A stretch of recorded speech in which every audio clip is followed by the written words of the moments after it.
J'ai intitulé ce webinaire « Les douleurs de règles, parlons-en ».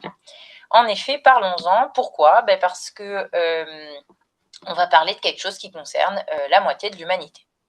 Alors, on parle de dysménorrhée, qui veulent dire donc douleur de règles, et on va parler dans ce topo des dysménorrhées qui sont soit dites primaires, c'est essentiel, c'est les douleurs liées au fait d'avoir ces règles sans qu'il y ait de pathologie associée, et aussi des douleurs de règles secondaires, c'est-à-dire secondaires à une pathologie gynécologique, par exemple, comme une malformation utérovaginale ou de l'endométriose, mais ça peut être aussi secondaire à des pathologies systémiques ou à des pathologies digestives, et on va parler de ça chez l'ado.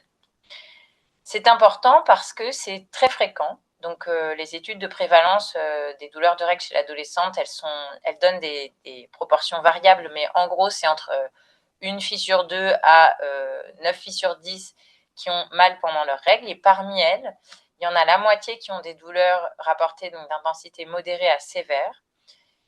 Et parmi elles aussi, il y en a 10 à 25% dont ces douleurs, donc modérées à sévères, sont invalidantes, c'est-à-dire qu'elles empêchent de faire certaines choses, ou bien résistantes au traitement bien mené.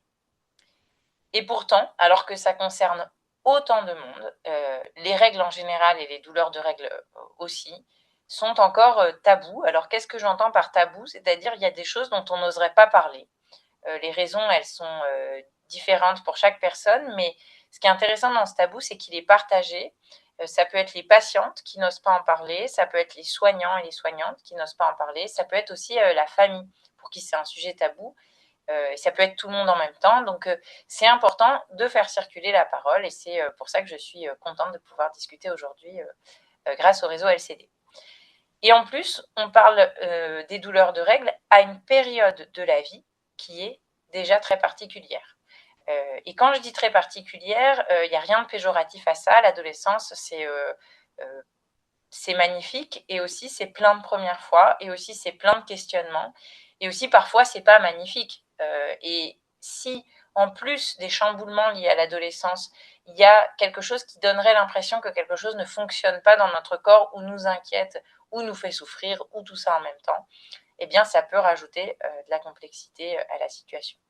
Donc l'idée, c'est de libérer la parole, et moi j'aime bien dire que c'est un peu comme si on parlait des règles pour parler du reste, parce que si on arrive à créer un climat suffisamment étayant, contenant, de confiance, pour que les patientes sachent qu'elles peuvent parler de ce sujet qui est peut-être tabou, alors probablement qu'elles sauront qu'elles peuvent aussi vous parler d'autres choses qui sont importantes, peut-être de sexualité, peut-être de transmission familiale, peut-être de rituels culturels, peut-être de précarité, peut-être de violence, en sachant que le cabinet, qui soit le cabinet du médecin, de l'infirmière, de la psychologue, ce sont des lieux où les patientes sont parfois dans des situations où elles ont besoin de déposer des informations importantes. Donc l'objectif de la présentation, c'est de savoir comment on parle de ce sujet avec les adolescentes, comment on soulage les douleurs, et quand est-ce qu'il faut orienter vers un ou une spécialiste. Et pour commencer, je vais vous dire qui je suis et qui je ne suis pas, parce que vous avez peut-être besoin de ces infos pour savoir quelle est ma légitimité pour vous parler de tout ça. Donc moi, je suis pédiatre, donc je m'occupe de la pédiatrie. Je suis pédiatre généraliste de formation, et puis ensuite médecin de la douleur. Donc je vois des enfants de 0 à 18 ans et des ados, donc. Mais je ne suis pas gynéco de l'ado. Je ne suis pas du tout gynéco-obstétricienne. Je n'ai pas fait de formation spécifique en gynécologie. Voilà, c'est important parce que c'est aussi en connaissant mes limites que je sais quand est-ce que je dois demander à ce qu'on soit plusieurs à suivre une patiente, par exemple, quand il y a des douleurs de règles. Et puis ça, c'est au plan professionnel, mais je pourrais aussi vous dire quel est mon genre, quelle est mon orientation sexuelle, si j'ai telle ou telle relation avec ma mère, et si j'ai des enfants, et si parmi mes enfants, il y a des filles. Et pourquoi je dis ça? Parce qu'on va parler d'un sujet sur lequel il est facile de projeter des choses sur les patientes. Or, je crois que c'est important de le savoir. On va jamais empêcher qu'il y ait des projections, des transferts, des contre-transferts. Mais si on a conscience que potentiellement les sujets qu'on aborde sont des sujets sensibles et qu'on risque de projeter qui on est et notre vécu sur les patientes, peut-être qu'on le fera moins ou peut-être qu'on essaiera d'en dire quelque chose. Alors, comment on parle des règles? Alors, j'ai barré le mot interroger parce qu'en médecine, on apprend ce qu'on appelle l'interrogatoire, c'est-à-dire les questions qu'il faut poser pour orienter notre diagnostic. Et là, l'idée, c'est justement de changer un petit peu de paradigme. Alors, ça ne va pas m'empêcher d'avoir en tête les questions d'interrogatoire dont j'ai besoin d'avoir les réponses, mais on va discuter. On va discuter avec la patiente et on va essayer de discuter avec la patiente seule, hein, pour commencer, parce qu'il s'agit d'un sujet intime. Et parce que quand il y a de la pudeur, et il y a souvent de la pudeur, proposer un climat qui montre qu'on peut parler de certains sujets et qu'il n'y aura personne pour juger, c'est important. Maintenant, si la patiente, elle veut absolument parler du sujet en présence de son ou de ses parents, c'est possible aussi. Et puis on peut aussi demander pourquoi, pour essayer de comprendre. Alors, une des questions que je propose de poser pour commencer, donc chacun fait ce qu'il veut, hein, bien sûr. Moi, ce que je dis, c'est, parce que je tutoie les patientes en général, c'est « Et pour toi, comment se passent les règles ?» Et ensuite, on laisse libre la parole. Vous voyez, c'est une question ouverte. Et laisser libre la parole, ça veut dire se taire, en fait.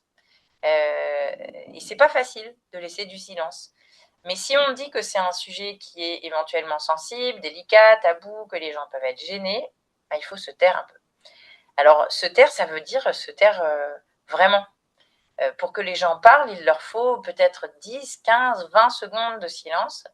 Et donc, je me suis dit, je vais profiter de ce topo pour vous donner une de mes techniques à moi pour mettre du silence quand je trouve ça difficile. Moi, je compte à rebours. Et donc, souvent, quand je sens que ça ne va pas être si compliqué d'obtenir une réponse, je pars de 20. Quand c'est un peu plus chaud, je pars de 50.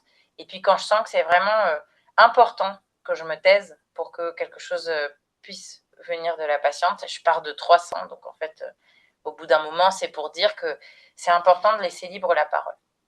Alors, voilà un exemple de réponse récente que j'ai obtenue en consulte. Donc, et pour toi, comment se passent les règles? J'ai eu mes règles le 16 octobre 2022. C'est chiant. Quand je les ai, je suis encore plus de mauvaise humeur. Elles sont plutôt régulières, mais elles durent parfois 5 jours, parfois 9 jours. Donc, ce qui m'intéresse, en fait, c'est que en laissant la patiente parler de ses règles spontanément, c'est elle qui va dire où est-ce qu'il y a des problèmes et où est-ce qu'il n'y en a pas. Elle n'aime pas trop avoir ses règles, visiblement. Ça parce que ça la met de mauvaise humeur. Elle n'a pas d'inquiétude sur sa régularité. Et par contre, elle nous fait savoir que la durée des règles est variable. Et ensuite, une fois qu'on a laissé libre la parole, on ajoute les questions fermées qui vont nous permettre d'avoir une évaluation complète et sans doute donc de savoir s'il y a des dysménorrhées, entre autres, et ensuite de qualifier les dysménorrhées. Donc voilà, ça, c'est les questions auxquelles j'ai besoin d'avoir des réponses, moi, pour réfléchir. Donc l'âge des premières règles, est-ce que les cycles sont réguliers? Et pour ça, moi, j'ai tendance à dire, est-ce que les règles viennent tous les mois? Parce qu'il y a des patientes qui pensent que si elles ont les règles une fois au bout de 25 jours et une fois au bout de 32 jours, c'est irrégulier. Donc, c'est bien de le savoir, on peut les rassurer et leur dire, en fait, régulier, c'est à peu près tous les mois, quoi. Quelle est l'abondance des règles? Là aussi, on peut être très technique là-dessus. Il y a un score de IGAM, donc de l'abondance des règles, mais on peut aussi être moins technique et demander, bon, déjà, si on leur demande est-ce que tu penses que tes règles, elles sont très abondantes, qu'elles disent oui, bon, voilà, c'est la réponse. Mais on peut demander est-ce qu'il y a beaucoup de débordements, est-ce que tu dois changer tes protections même la nuit, etc. Quelle est la durée des règles? Est-ce qu'il y a un syndrome prémenstruel?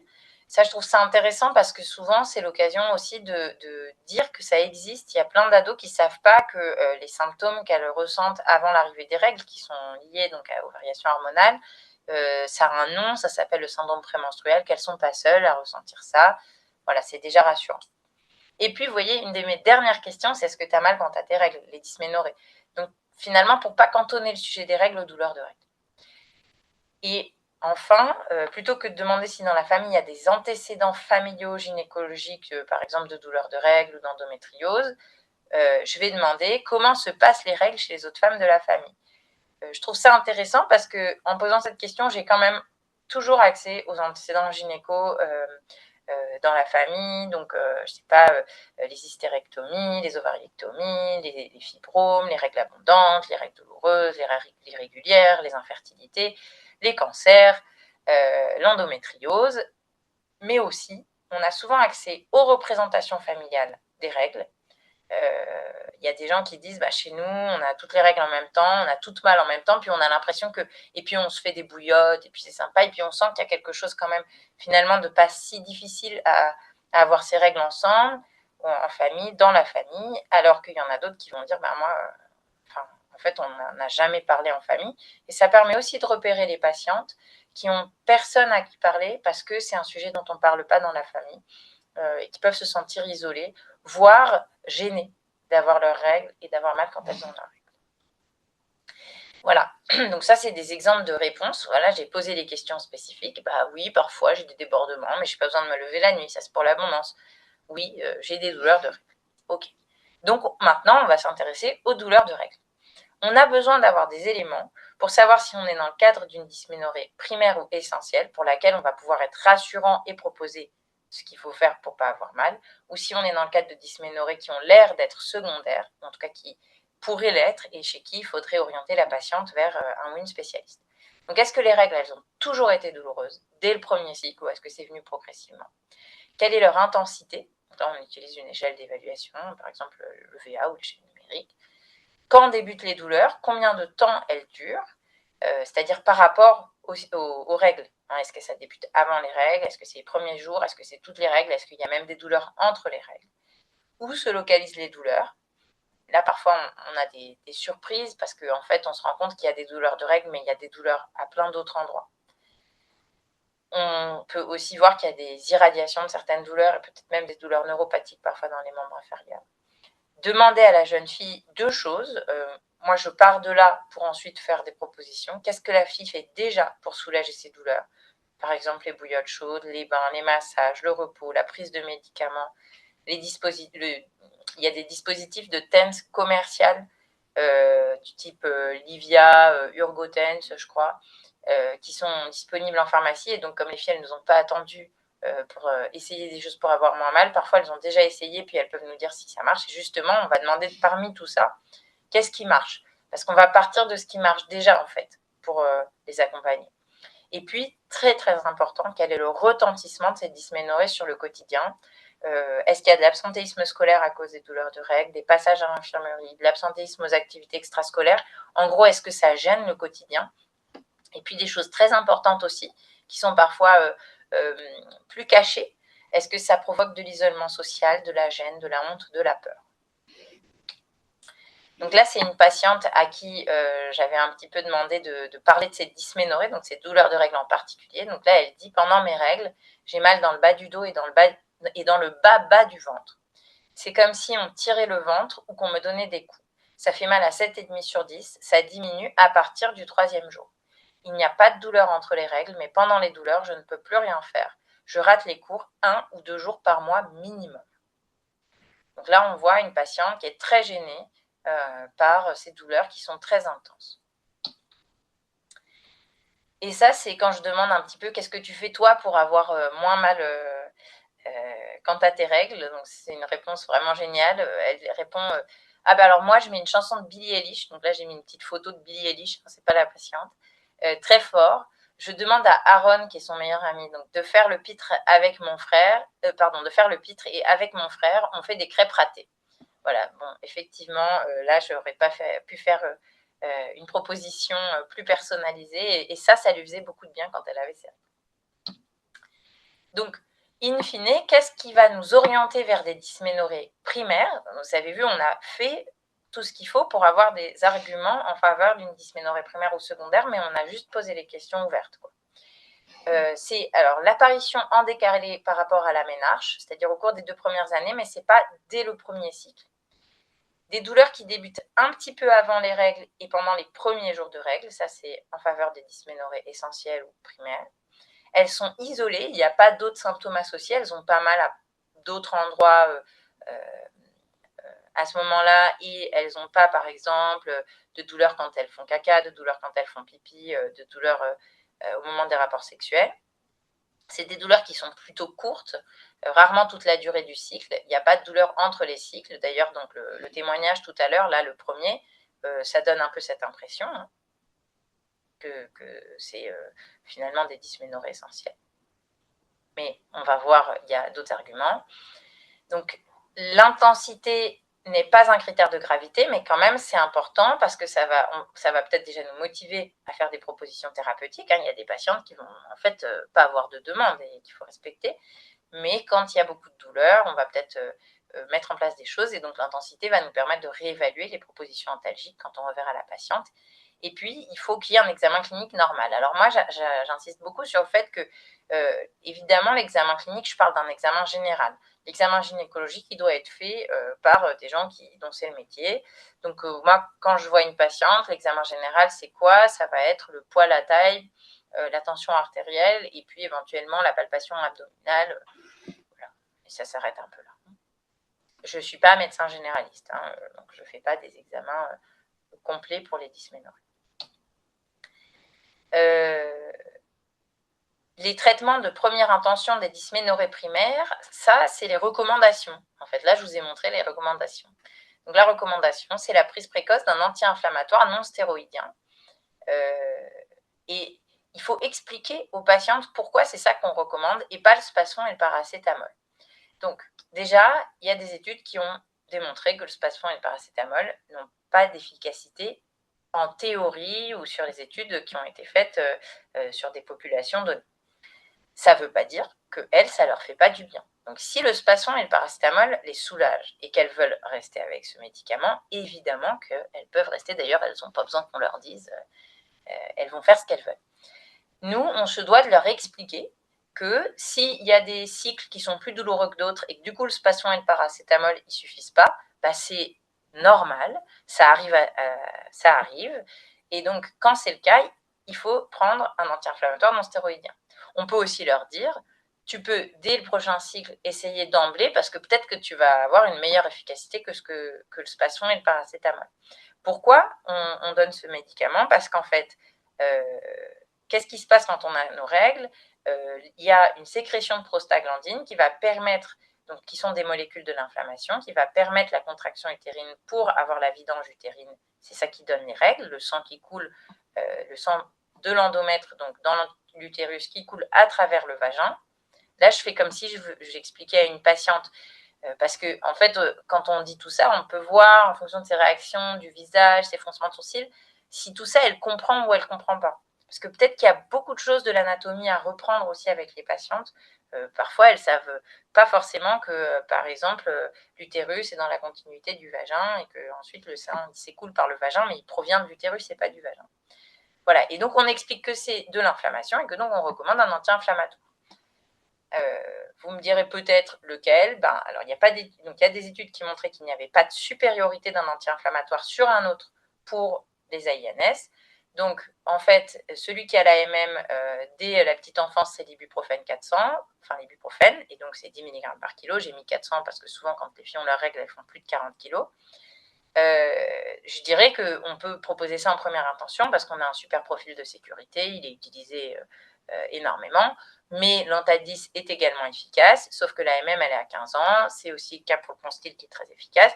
Donc finalement, vous faites en fonction de ce que vous avez l'habitude de faire, je pense, et puis de ce que les patientes, elles ont mis derrière les médicaments. Alors, parfois, il y a des filles qui disent « Maman, ma grande sœur, depuis qu'elle a l'Antadis, franchement, c'est génial, elle n'a plus de douleur de règles.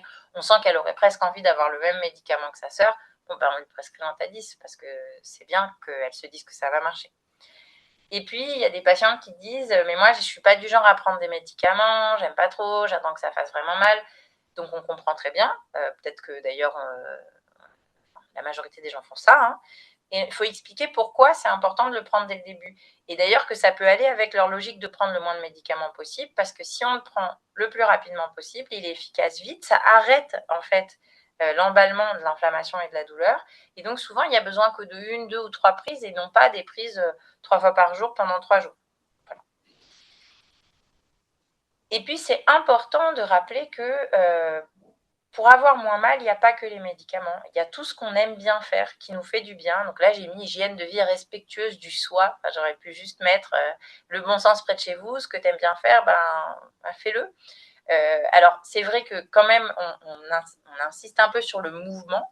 Mais le mouvement, ça dépend de chacune. Il y en a pour qui le mouvement, ça va vraiment être je sais pas moi, faire du tir sportif, faire 10 km de course, et pour d'autres, ça va être marcher le long de la Marne, ou encore faire du sport à la maison. Et donc, tout ce qui fait du bien, bah, c'est important de le proposer. Et nous, de notre côté, on a une responsabilité qui me tient vraiment à cœur, c'est que si on a des douleurs très fortes, qu'on ne surenchérit pas avec un palier 2 ou 3. Donc déjà, s'il n'y a pas d'AINS, bah, on n'a absolument pas de raison de prescrire un opiacé. Donc, parce qu'un palier 2, c'est de la morphine une fois que c'est dans le corps, hein. Donc, ou encore moins de la morphine. Et puis, quand on en est à se dire, en fait, il y a une résistance aux AINS, et ben, il faut demander avis à une spécialiste. Est-ce que finalement, mettre la jeune fille sous pilule ou un autre traitement hormonal pourrait améliorer les choses, ou est-ce qu'en fait, il s'agit d'une douleur chronique ou, comme on dit, nociplastique avec des éléments émotionnels très forts. Bon. Donc, il faut en tout cas pas rester seul en mettant des paliers 2 ou 3 dans son coin, mais plutôt se dire, c'est l'indication pour la jeune fille à peut-être voir une gynéco de l'ado. Donc, justement, c'est quoi les signes d'alerte? C'est Donc, si je reprends un peu tout à l'heure tous les critères qui faisaient une dysménorrhée essentielle, c'est l'inverse de tous ces critères. Une dysménorrhée dès les premières menstruations. Alors, quand c'est vraiment dès les 2-3 premières menstruations, c'est très intense et que ça augmente à chaque fois plus, il faut vraiment vérifier qu'il n'y a pas une malformation utéro-vaginale, quelque chose qui empêcherait le sang de s'écouler par le vagin, et du coup, il y aurait une rétention de sang. Des douleurs intenses qui se majorent avec les cycles et ou qui sont résistantes aux anti-inflammatoires. Là, on pourrait se dire, tiens, ça vaudrait le coup quand même que cette patiente, elle rencontre rapidement une gynéco de l'ado pour qu'il n'y ait pas un retard au diagnostic de quelque chose.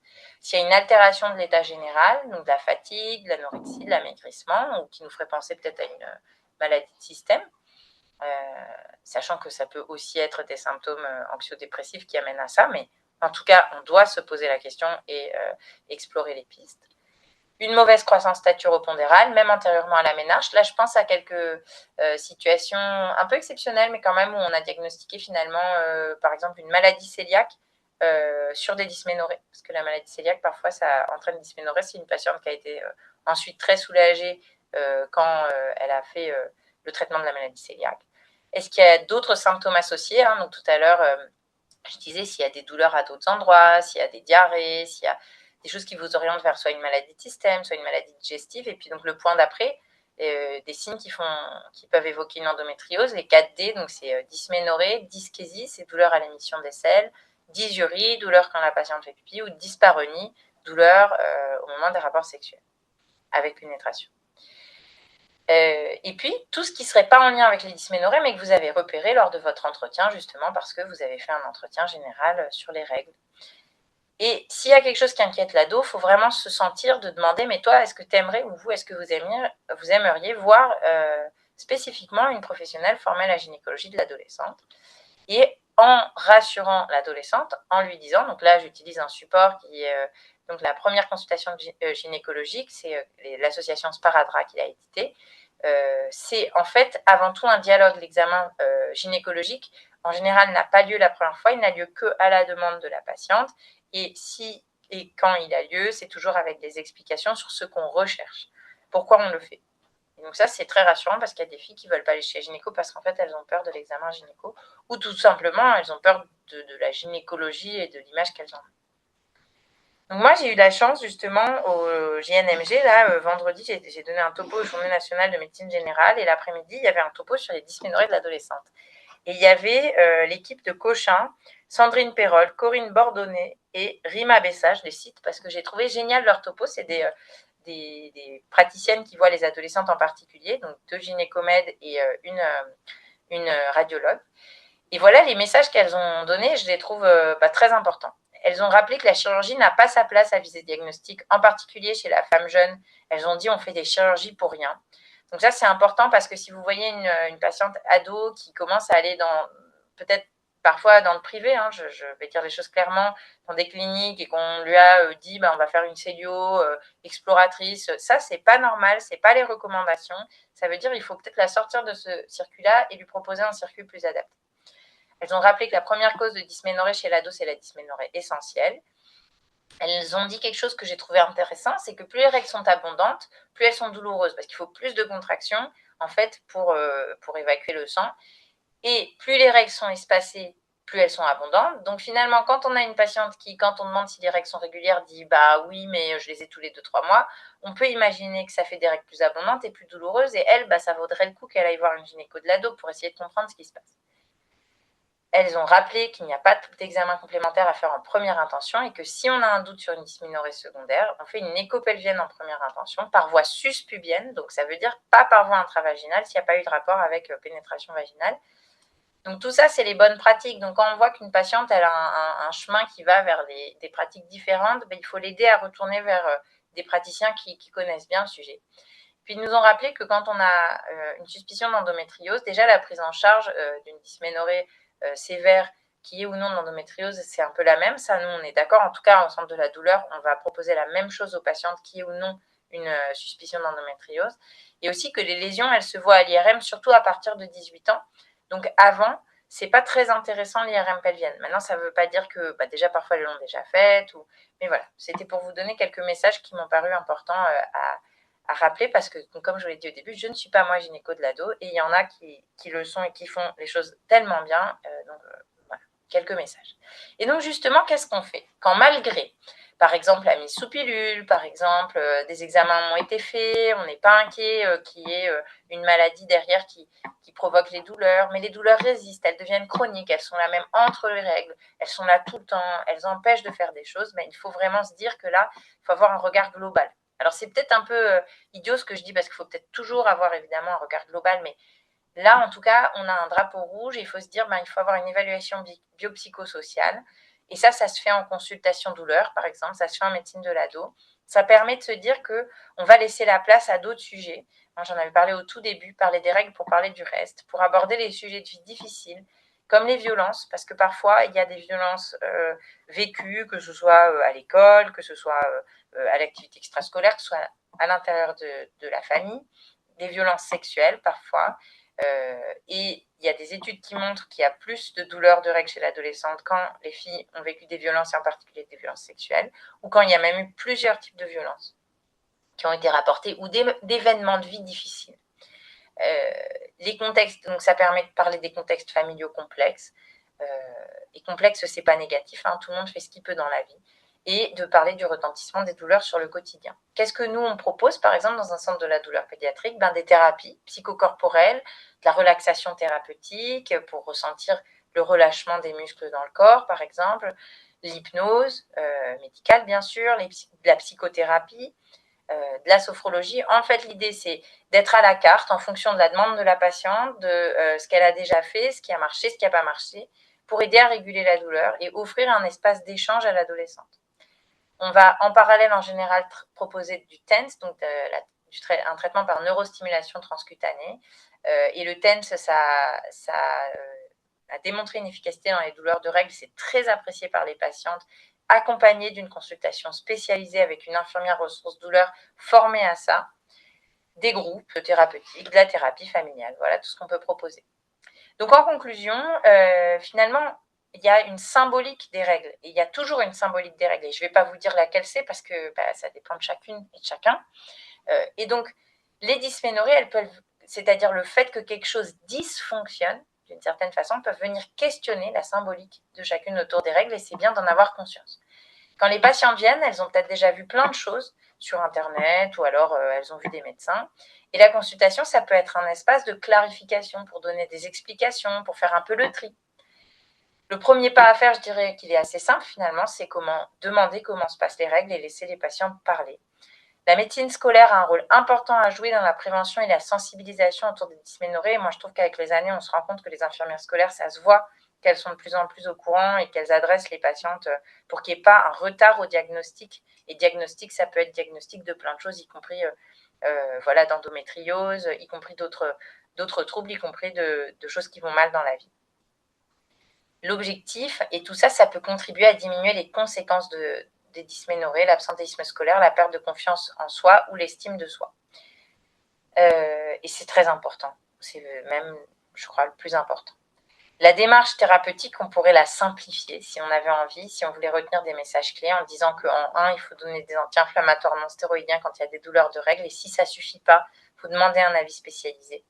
Et en cas de douleur réfractaire, il faut avoir une approche biopsychosociale avec la patiente, peut-être en consultation douleur, peut-être en consultation d'ado, peut-être au cabinet quand on est le médecin traitant de la jeune fille et qu'on connaît bien la jeune fille et qu'on peut la voir régulièrement. Alors, j'ai presque fini. Je voulais juste citer une thèse qui a été faite en 2019 par 2 médecins généralistes. C'est aussi grâce au topo des gynécos de Cochin que je l'ai découverte. Je vous invite à la lire. 13 médecins et 13 patientes qui sont interrogées sur les douleurs de règles de l'adolescente. En gros, le grand message, c'est que les médecins, ils y connaissent plein sur les dysménorrhées, mais ils n'osent pas poser la question. Et les patientes, elles sont trop gênées pour parler de leur douleur de règles. Donc, il faut faire circuler la parole et c'est ça qu'on fait aujourd'hui. Et merci du coup d'assister, de montrer de l'intérêt pour ça. Il y a un pas à pas du docteur Bélien-Paillet qui a été fait en 2023, que nous, on a validé pour la partie douleur avec Pédiadol, donc voilà, que je vous invite à trouver, que vous trouverez sur le site dolomio.org, donc un site spécialisé pour les douleurs récurrentes et chroniques de l'enfant et de l'adolescente, avec des pages spécifiques pour les patients et des pages spécifiques pour les soignants, mais tout peut être vu par tout le monde. Donc là, je vous ai mis les deux pages soignants et patients. Et en fait, je vous laisse sur cette dernière diapo. On a fait un groupe à Trousseau où il y a des patientes qui nous ont dit ce qu'elles ont déjà entendu et qu'il ne faudrait jamais dire à quelqu'un qui a des douleurs de règles. Voilà, je vous laisse lire. Je trouve qu'il y en a qui sont vraiment géniales. La dernière, elle me fait toujours le même effet. Ma femme, elle a ses règles. Je sais ce que ça fait. Donc ça, c'est un prof qui avait dit ça à une élève. Et puis, vraiment, bon, le plus important, c'est qu'on leur a demandé qu'est-ce qu'il faudrait faire qui t'aide ou qui t'aiderait quand on est soignant et que tu parles de tes douleurs de règles. Et la première phrase, c'est écouter, écouter. Et déjà, écouter, c'est énorme, qu'on n'ignore pas. Dire je te comprends, on va mettre des choses en place pour t'aider. Voilà, donc des choses très instructives que vous pourrez retrouver également sur dolomio.org. Merci beaucoup de votre attention.